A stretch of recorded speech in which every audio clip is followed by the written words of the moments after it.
الحمدللہ وحدہ والصلاة والسلام علی من لا نبی بعدہ اما بعد فاعوذ باللہ من الشیطان الرجیم بسم اللہ الرحمن الرحیم قال اللہ تبارک و تعالی فی القرآن المجید وَلِلَّهِ عَلَى النَّاسِ حِجُّ الْبَيْتِ مَنِ اسْتَطَاعَ إِلَيْهِ سَبِيلًا صدق اللہ العظیم۔ عزیزان من، آج کے ہمارے درس کا عنوان ہے گھر بیٹھے بیٹھے اللہ عز و جل حج اکبر کا ثواب عطا فرماتا ہے۔ اس کا واقعہ پس منظر کچھ یوں ہے۔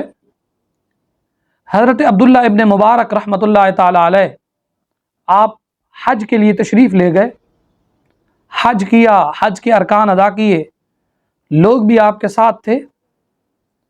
جب آپ حج کے تمام ارکان ادا کر چکے تو آپ نے اللہ کی بارگاہ کے اندر دعا کی، مولا کیا تو نے ان سب لوگوں کا حج قبول بھی فرمایا ہے؟ آواز آئی کسی کا بھی قبول نہیں کیا۔ حضرت عبداللہ ابن مبارک پریشان، حتیم کے اندر بیٹھ گئے، مقام ابراہیم کے پاس بیٹھے بیٹھے وہاں اونگ آ گئی، آنکھ لگ گئی۔ خواب دیکھتے ہیں، دو فرشتے آپ کے پاس آ کر بیٹھے ہیں، ایک دوسرے سے دونوں فرشتے ہم کلام ہوتے ہیں۔ ایک فرشتہ دوسرے سے پوچھتا ہے کیا تمہیں پتہ ہے اس سال حج کے اوپر کتنے لوگ آئے ہیں؟ ابھی اس نے جواب نہیں دیا تھا، اسی فرشتے نے دوبارہ کہا اس سال 6 لاکھ لوگ حج پہ آئے ہیں۔ جس نے جواب نہیں دیا تھا اس نے کہا کیا تمہیں پتہ ہے اللہ نے 6 لاکھ لوگوں میں سے کتنے لوگوں کا حج قبول کیا ہے؟ دوسرے نے کہا اللہ نے ان 6 لاکھ لوگوں میں سے کسی کا بھی حج قبول نہیں کیا، لیکن اگر انہیں قبولیت ملی ہے، وہ بلخ کے اندر ایک موچی رہتا ہے جو حج پہ بھی نہیں آیا ہے، اللہ نے اس کے عمل کی برکت سے ان 6 لاکھ حاجیوں کے حج کو قبول فرمایا ہے۔ اتنے میں حضرت عبداللہ ابن مبارک کی آنکھ کھل گئی، اور دن بھی آپ کے وہاں پورے ہو چکے تھے۔ حضرت عبداللہ ابن مبارک جب واپس آنے لگے، گھر کی جانب جانے کے بجائے آپ نے بلخ کی جانب رخ کیا، اور وہاں اس بندے کا پتہ لگاتے رہے، ڈھونڈتے ڈھونڈتے پتہ چلا وہ ایک موچی ہے، موچیوں کا کام کرتا ہے، جوتے سلائی کرتا ہے، آپ انہیں ملنا چاہتے ہو؟ بتایا گیا ہاں انہیں ملنا ہے۔ آپ اس کے پاس جا کر پہنچے، جاتے ہی پہلا سوال کیا اور کہا اے موچی یہ بتا تو کون سا عمل کرتا ہے، کون سی تیرے اندر خوبی ہے، تو حج پہ بھی نہیں گیا، اللہ نے تیرے حج کا ثواب بھی تمہیں عطا فرمایا، تیرا حج بھی قبول کیا ہے، تیرے صدقے اللہ نے 6 لاکھ حاجیوں کے حج کو قبول کیا ہے۔ اتنا بات کرنا تھی، اس موچی کی آنکھوں سے آنسوں کے قطرے ٹپکنے لگے، رونے لگا، تضرع کرنے لگا، گریہ زاری کرنے لگا، اللہ کی بارگاہ کے اندر اللہ کو یاد کرنے لگا۔ حضرت عبداللہ ابن مبارک نے کہا میں تو ایسے نہیں جاؤں گا، میں تو بات کا پتہ لگا کے جاؤں گا، یہ بتا تو عمل کیا کرتا ہے؟ حج پہ بھی ہمارے ساتھ نہیں آیا ہے، حج کیا ہی نہیں ہے، لیکن اللہ نے تمہارا حج تو قبول ہی قبول کیا ہے، لیکن تمہارے صدقے ہم جیسے 6 لاکھ لوگوں کے حج کو بھی قبول کیا ہے۔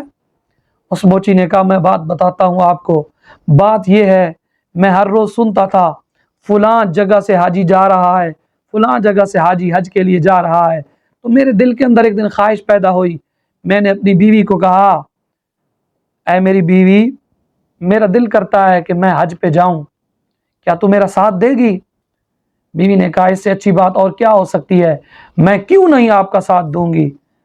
اس موچی نے کہا بات اتنی ہے صبح شام ہم کھانا بناتے ہیں، اب ایسا کیا کریں گے روٹی تو بنائیں گے لیکن صبح شام اب سالن نہیں بنایا کریں گے، ان پیسوں کی بچت کریں گے، ان درہم و دنانیر کو جوڑ کر رکھیں گے، اور وہ جب اکٹھے ہو جائیں گے تو وہ میں لے کر حج پر چلا جاؤں گا۔ آپ کی بیوی نے کہا ٹھیک ہے۔ تو وہ بیوی بھی بڑی صابرہ شاکرہ بیوی تھی، مقدس خاتون تھی۔ وقت گزرتا رہا، ایام بیتتے رہے، پیسے اکٹھے ہوتے رہے۔ جب پیسے اکٹھے ہو گئے، آپ حج کی تیاری کے لیے بالکل تیار ہو چکے تھے، حج پر جانے کے لیے بالکل تیار تھے۔ اتنے میں شام کو جب واپس آئے تو محلے سے گوشت کی خوشبو آ رہی تھی۔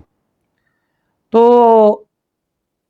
موچی کہتے ہیں میں نے کہا اپنی بیوی سے، اتنا سال ہو گئے ہیں ہم نے گھر کے اندر کبھی ہنڈیاں نہیں بنائی، آج گوشت کی خوشبو آ رہی ہے، دل کرتا ہے جاؤ ان پڑوسیوں کو کہو تھوڑا سا سالن تو دے دو۔ آپ کی بیوی نے کہا ٹھیک ہے میں چلی جاتی ہوں۔ آپ کی بیوی صاحبہ گئی سالن کا پتہ کرنے کے لیے۔ جب پتہ کرنے کے لیے گئی، آگے سے خاتون نے کہا یہ سالن ہمارے لیے تو حلال ہے، تمہارے لیے حلال نہیں ہے۔ آپ کی بیوی نے کہا وہ کیسے؟ انہوں نے کہا 8 دن ہو گئے ہیں ہمارے بچے فاقے کے اندر ہے، بھوک کے اندر مبتلا تھے، اور مجھے پتہ چلا ہے فلاں محلے کے اندر ایک جانور مر گیا ہے، میں اس مردار جانور کا گوشت کاٹ کر لائی ہوں۔ میں نے یہی سوچا رب معاف فرما دے گا، کہیں میرے بچے جان سے نہ مر جائیں، رب تو معاف فرمانے والا ہے، رب دیکھ رہا ہے، رب معاف فرما دے گا۔ میں وہ مردار کا گوشت کاٹ کر لائی ہوں، اس کو پکا رہی ہوں، اس لیے تمہارے لیے تو مردار ہے، ہمارے لیے حلال ہے۔ اور اسی بات کو سن کر جب آپ واپس آئیں تو انہوں نے پوچھا سالن نہیں لائیں؟ تو انہوں نے بات ساری سنا دی۔ تو موچی کہتے ہیں میرے دل میں خیال آیا میرا حج کس کام کا، میری زیارتیں کس کام کی، اگر میرے پڑوس کے اندر، میرے محلے کے اندر لوگ بھوک سے مرتے رہیں، غربت سے مرتے رہیں، افلاس سے مرتے رہیں، دکھ کرب اور مصیبت کے اندر مبتلا رہیں، اور میں حج پہ جاتا رہوں۔